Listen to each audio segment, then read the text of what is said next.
All right, so I'm here today to talk about what the Alliance has been doing and what's kind of brought us to this point of partnering with Wetlands Watch and pulling all of you together today. I'm with the Alliance for the Chesapeake Bay, and for those of you who are familiar with our organization, we have state offices in Virginia, Maryland, Pennsylvania, and we work throughout the watershed. And we've been doing so for over 40 years. We've been working on pulling together other nonprofit organizations, citizen-based groups, local governments, federal, state. In fact, I forgot to ask how many of you are from federal government. Thank you.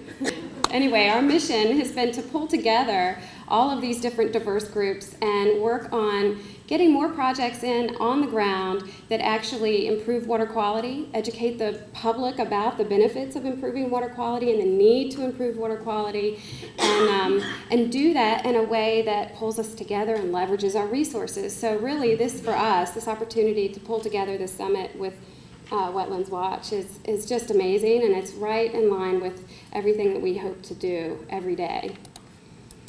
So the other thing that kind of helped bring this together is that the Alliance has been working for several years now on many different projects that all deal with engaging the public around implementing stormwater.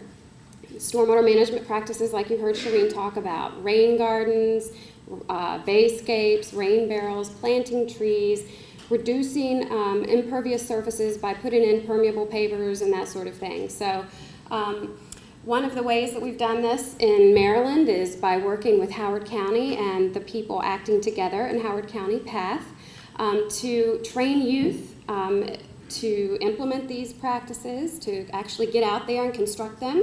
One of the impetuses behind that project was the acknowledgement that during this troubling time in our economy, there are lots of people out there who are in college or just getting out of college and can't find a job. There's no work. Well, we need people to help put these practices in on the ground, and we need a good force of trained people who understand that these practices aren't just general landscaping or hardscaping. It's really practices that have to be constructed a certain way. There's certain technical criteria that have to be met to ensure that they function properly.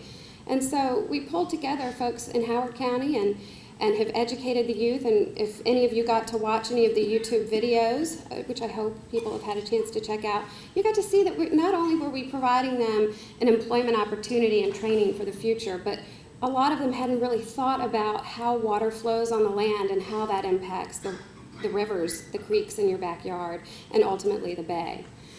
So it's been a really successful project that we hope we can do more of everywhere.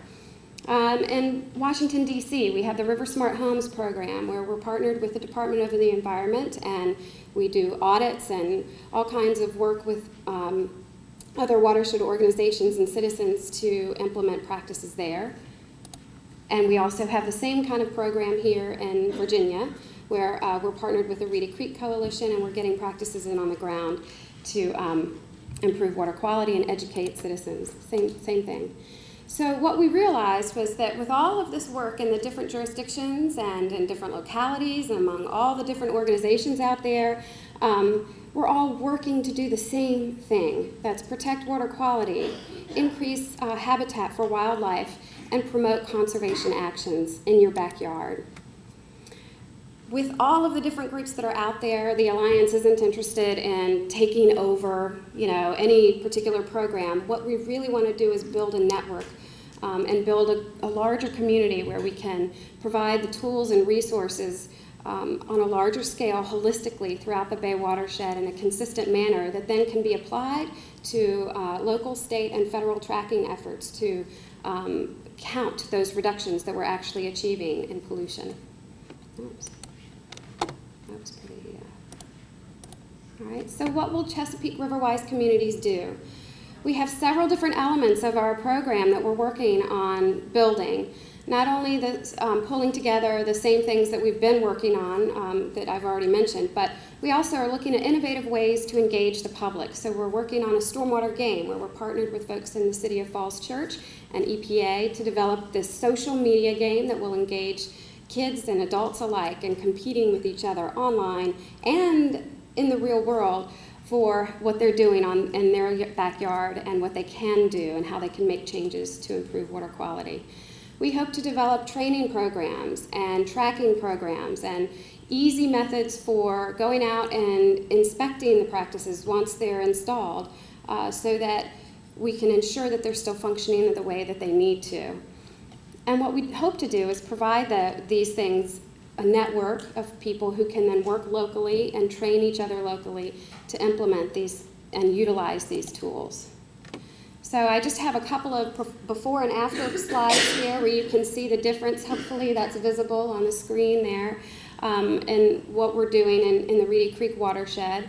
And what we really hope is that by convincing the public that we can make these changes in your backyard and not only beautify your landscape, but improve water quality at the same time and provide incentives for folks to do that, that will engage more and more people and that our reach will become wider. So over the next 2 days, what we're hoping for is to begin a conversation among all of you here. Because we're working on developing a program that addresses comprehensively engagement, tracking, training, reporting. You'll hear a lot about these things today in more detail as other presenters talk. We want your feedback on those things. We want you to think critically about what you need. What will make this easy to do in your locality? Are you already doing some of this, and do you need an organization to partner? And if so, what function can that organization provide? As we talk about the development of the technical tools, when Tom and Joe and Amanda talk, we hope that you can give us some feedback on some of those concepts and the nitty-gritty, if you will, as we network between sessions. What we really believe is that together we can get the job done.